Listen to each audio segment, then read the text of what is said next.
أعوذ بالله من الشيطان الرجيم بسم الله الرحمن الرحيم سورہ البقرہ قرآن حکیم کی دوسری صورت ہے۔ سورہ فاتحہ کتاب الہی کا دپاچہ یا پیش لفظ ہے، تو گویا یہ صورت قرآن حکیم کی باقاعدہ ابتدا ہے۔ یہ عظیم صورت کتاب الہی کی 7 طویل ترین صورتوں میں سے سب سے طویل صورت ہے۔ اس کی آیات کی تعداد 286 ہے۔ اس کے بعد سورہ الشورى ہے جس کی آیات 227 ہیں، پھر سورہ الاعراف ہے، اس کی آیات 206 ہیں، آل عمران کی 200، سورہ صفات کی 182، سورہ نساء کی 177 اور سورہ الانعام کی 165 آیات ہیں۔ ترتیب کے لحاظ سے یہ قرآن مجید کی پہلی سورہ ہے جس کا آغاز حروف مقطعات سے ہوتا ہے، یعنی الف لام میم۔ حروف مقطعات کو قرآن کریم میں کسی خاص مقصد اور کسی بڑی مصلحت کے لیے استعمال کیا جاتا ہے۔ مفسرین نے حروف مقطعات کے مختلف توجیحات و ترجیحات کی ہیں، تاہم اس لحاظ سے بھی سورہ البقرہ اہم سورہ ہے کہ اس کا آغاز حروف مقطعات سے کیا گیا ہے۔ سورہ البقرہ مدنی سورہ ہے۔ بقرہ عربی زبان میں گائے کو کہتے ہیں۔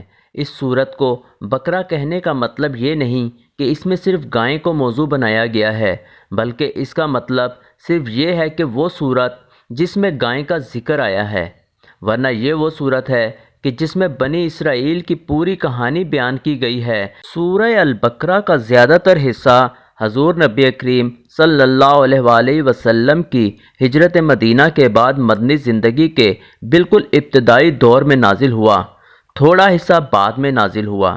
سورہ البقرہ کی سب سے بڑی آیت آیت الکرسی ہے، جس کی احادیث میں بہت فضیلت بیان کی گئی ہے۔ سورہ بقرہ اپنے متنوع موضوعات کے حوالے سے بہت اہم سورہ ہے۔ روزوں کی فرضیت کا ذکر بھی سورہ بقرہ میں کیا گیا۔ آیت نمبر 183 میں ارشاد ہوتا ہے، اے ایمان والو، تم پر روزے فرض کیے گئے ہیں جیسا کہ تم سے پہلے کی امتوں پر فرض کیے گئے تھے تاکہ تم تقوی والے بن جاؤ۔ اگر اس سورہ کے نفس مضمون پر بات کی جائے تو اس کا مرکزی موضوع یا نفس مضمون کفر و ایمان کا فرق ہے۔ اس میں حق و باطل کا فرق واضح کیا گیا ہے۔ باطل کی سب سے واضح اور مذموم شکل شرک ہے، جو توہم پرستی، فطرت پرستی، بت پرستی جیسی کبھی اور ناپسندیدہ عادات اور رسوم و رواج سے پروان چڑھتا ہے، جس میں بنی اسرائیل بھی ملوث ہوئے۔ چنانچہ سورہ بقرہ کے ابتدائی 15-16 رکوع بنی اسرائیل کی ایسی ہی گمراہیوں پر مشتمل ہیں جن کی وجہ سے وہ اصل دین سے ہٹ گئے اور اپنی بدعتوں، تحریفات، فرقہ پرستیوں، خدا فراموشی اور دنیا پرستی کے باعث اللہ کی نظر میں معتوب اور مقہور ٹھہرے کہ وہ اپنے کفر و انکار کی وجہ سے کس طرح ذلت کی عطا گہرائیوں میں جا گرے اور بچھڑے کو اپنا معبود بنا کر پوجتے رہے، اور سود کے حوالے سے بھی یہودیوں کو خصوصی وعید جاری کی گئی ہے۔ سورہ البقرہ کا کچھ حصہ ابلیس و آدم پر مشتمل ہے، اور پہلے انسان کی پیدائش، اللہ تعالیٰ کے حکم کی پیروی میں آدم کو سجدہ اور شیطان کے انکار کے واقعات کو سب سے پہلے سورہ البقرہ میں ہی موضوع بنایا گیا ہے۔ سورہ بقرہ میں گائے کا ذکر اس طرح آیا ہے جو اس سورہ کا سرنامہ ہے۔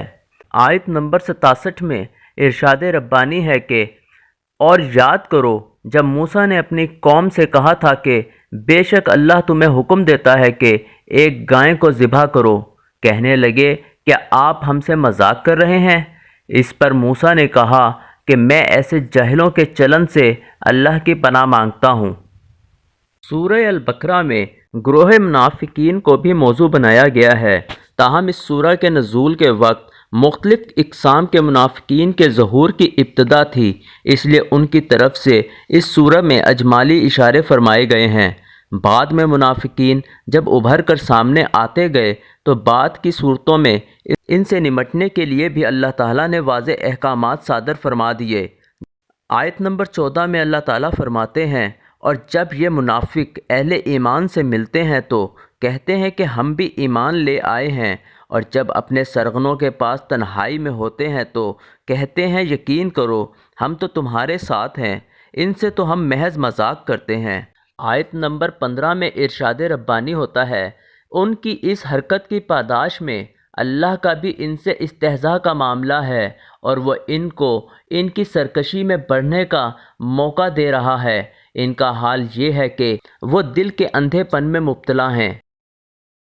حدیث مبارکہ میں اس سورہ کی فضیلت یوں بیان کی گئی ہے، نبی کریم صلی اللہ علیہ وآلہ وسلم نے فرمایا، جس گھر میں روزانہ سورہ بقرہ پڑھی جائے وہ گھر شیطان سے محفوظ رہتا ہے، لہٰذا جنات کی بیماریوں سے بھی محفوظ رہے گا۔